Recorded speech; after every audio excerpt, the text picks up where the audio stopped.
হযরত ইব্রাহিম আলাইহিস সালামের জামানায় বিচারের রায় প্রদান করা হতো আগুনের দ্বারা। অভিযুক্ত দোষী সাব্যস্ত না হলে আগুন তাকে স্পর্শ করত না।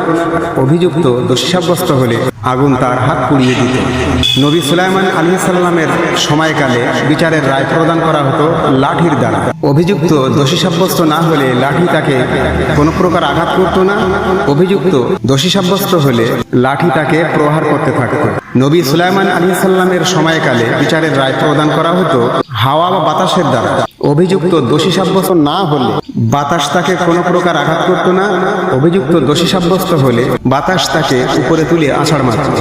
নবী দাউদ আলাইহিস সালামের সময়কালে বিচারের রায় প্রদান করা হতো ঝুলন্ত শিকলের দ্বারা। অভিযুক্ত দোষী সাব্যস্ত না হলে শিকল পর্যন্ত তার হাত পৌঁছাতো না, আর অভিযুক্ত দোষী সাব্যস্ত হলে তার হাতে শিকল জড়িয়ে যেত। বাদশাহ জুলকারনাইনের শাসনামলে বিচারের রায় প্রদান করা হতো পানির দ্বারা। অভিযুক্তকে পানিতে বসিয়ে দেওয়া হতো। সে দোষী সাব্যস্ত না হলে পানি বরফে পরিণত হয়ে যেত।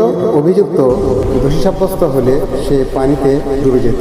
সর্বশেষ নবী হযরত মুহাম্মদ সাল্লাল্লাহু আলাইহি সাল্লামের সময়কালে বিচারের রায় প্রদান করা হতো বাদী ও বিবাদী প্রত্যক্ষ সাক্ষী এবং প্রমাণের সাহায্যে, যেটা আজও প্রচলিত।